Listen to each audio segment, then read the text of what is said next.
This presentation is brought to you due to the generosity of Hunter Industries. Hunter provides a full range of water-efficient, easy-to-use irrigation solutions for residential, commercial, and golf course applications, including microspray, solar sink, MP rotator, and PLD.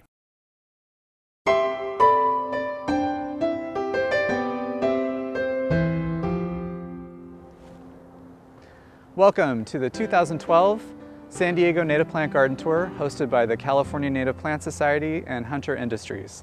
This is the inaugural Regional Native Plant Garden Tour for San Diego County.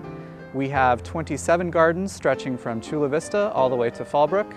We've got art gardens and botanical gardens, rustic cottage gardens, formal gardens, all different kinds of gardens, and we have gardens representing almost every neighborhood in the coastal and foothill areas of the county. The exploding population in Southern California and the ever-increasing need for resources to feed and fuel that population puts incredible pressures on the natural environment of our region. Native gardening can help to ameliorate some of that effect. Up to 70% of urban water use goes towards outdoor landscaping. With native gardens, you can have your cake and eat it too. You can have a beautiful yard of almost any style. You can have a yard that uses very little water, very few resources, and which also provides effective habitat for natural wildlife. San Diego is a biodiversity hotspot. That means we have incredible natural diversity that's under incredible pressure. We have more endangered plants and animals than any other region of comparable size in the United States. But that diversity also means that you can create a garden of almost any style because we have so many different kinds of plants to draw from. The 5 gardens on this video reflect that amazing natural diversity both in the aesthetics of the gardens as well as where they are and the different plants that are used.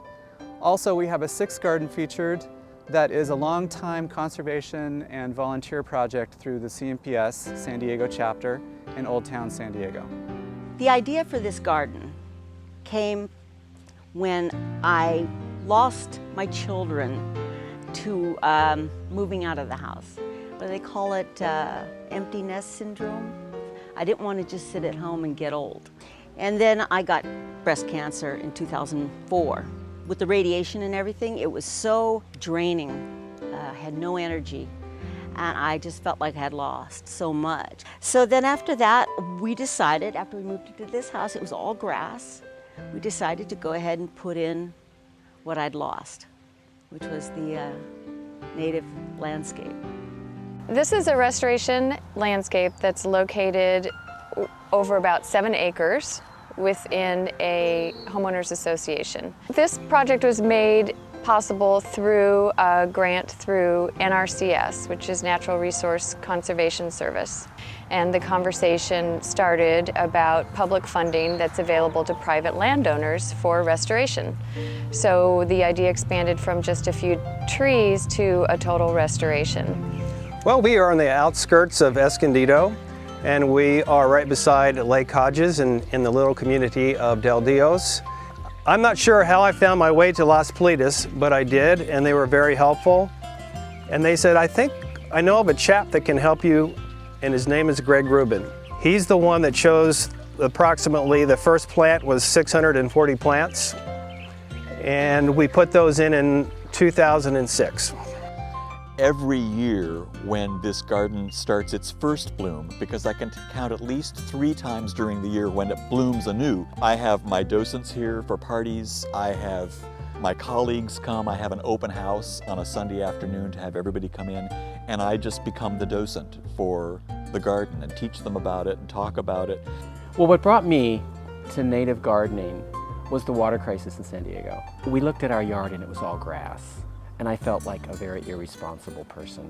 We went to the Del Mar Fairgrounds and their little kind of garden display stuff, and we saw these kind of California native stuff and got kind of interested. And then everything changed the day I went to Las Politas Nursery. And going to Las Politas was really cool because you see all the plants when they're big and grown up. Because when you see them, when you plant them, they're like 4 inches tall and you can't imagine anything. So that was very important, to see the plants, what they look like, talk to somebody who had knowledge and enthusiasm and passion about them. And it answered my question about how to be a responsible gardener in San Diego. These gardeners began their native gardens for a variety of different reasons, but they all ended up with one common sentiment: a love of native gardening. One of the great things that I love about native plants is their smell. I love the smell of sage. We live in the Southwest, and to me, the smell of sage is like what the Northwest or the Northeast have in their pine trees. The garden overall is named after my aunt, who died coincidentally during the time that we were planning the garden. Her name was Marta. And so I've used all Spanish names for the sections of the garden representing each of these natural habitats in California. And the name of the garden is El Jardín de Marta, Martha's Garden. Everyone loves this garden. Everyone that comes in loves this garden. It gives you a sense of being somewhere else. You don't feel like you're right in the middle of San Marcos. And you can almost feel like maybe you're at Punch Bowl or, Walker Canyon or something like that. You get lost. I get lost. There were three concepts for the yard. We wanted it to feed us year-round, we wanted it to be native plants, and we wanted it to be beautiful. The major design came from a garden in Voltaire, and the design of our pathway is exactly like the design of the pathway in Voltaire, Italy, in this museum, and I kind of got the inspiration in Italy that year, and I held on to it and brought it to our backyard. Native landscape design creates the most effective habitat for local fauna. The conservation aspect of this is very important to me. I think many of us are aware of how at risk pristine native habitats are in this area and all the threats that are imposed upon them. And I really believe that small gardens like this can play a very important role in restoring and maintaining conservation habitat areas. It is very alive. It is very alive. There is not one space where there isn't something. Growing, living, burrowing. I love it all. Once winter comes and the first rains come, I virtually turn off the irrigation system and don't have to turn it on again until May. So a good, 5 or 6 months of the year, I don't have to do a thing to it. I just let nature take its course. Sometimes people think native gardening means having weeds and sticks in your yards, but nothing could be further from the truth. All kinds of styles are possible with native plant landscape design. Part of the design process was keeping in mind that homeowners would be using this almost as a park. So we made sure that we balanced the aesthetics with the conservation restoration aspect so that it would appeal not only to native species, but the humans that walk through it as well. It looks like a paradise to me. Something you would see out in nature itself, and that's what we tried to create, and for the most part, I think we have done that. Our yard is kind of beautiful a lot of the times of the year, and so people stop. They literally stop on the way to church or as they're walking by, and they'll stare at the yard. It engages people when they walk by our house, which is really fun. And here's some sage advice from our veteran gardeners. First of all, you have to get somebody involved who's a specialist. There's no way this yard would be anything like it is without a really well-trained specialist. I mean, there's absolutely no way. My hope for the tour is for people to see what I've done here and what I've created. And from 7 years ago, not knowing anything about natives or constructing some nice landscaping, and to say, go ahead and try. So if people come here and see what I've done, I want them to have the license to have some creativity in themselves.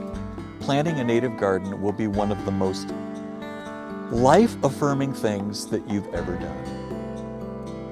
Because of the diversity and the beauty of these plants and the fact that nature herself will take care of them once they're planted. It's just a remarkable endeavor, and I've enjoyed the exploration and the adventure. I've enjoyed the journey so very much. It's been terrific.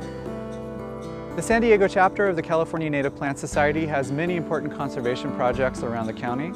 One of the most important is the native garden next to the McCoy House in Old Town San Diego.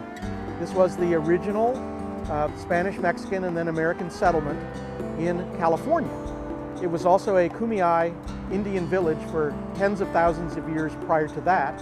The San Diego chapter here of the Native Plant Society wanted to work with state parks to create an area that represented what San Diego and Old Town looked like before the Spanish Mexican and American settlement. What would have been here would have been California native plants. We elected to plant here the plants that would have been found along the San Diego River and that were of key importance to the Kumeyaay and would have grown nearby. Well, from the beginning, this has been a volunteer project. One of the things the volunteers wanted to do was to bring other organizations in to help with the garden and to use it. So specifically, we partnered very early on with the San Diego River Park Foundation, with the San Diego River Conservancy, which is a state organization, with state parks, and with a number of local organizations that specialize, for example, in basket making. And with the plants now in place, within a few years as they get larger, these groups will be able to come in and demonstrate how baskets were made, how homes were built, and how the Kumeyaay lived. And you'll notice we also have the California poppy, and we have quite a bit of blue flax and some other really pretty perennials and annuals that come back every year and give the garden a sense of sort of gardenness, as opposed to just being an attempt at historical recreation. Thank you for joining us as we explored these 6 wonderful gardens. We'll look forward to seeing you out on the tour on April 28th and 29th around San Diego County. See you then.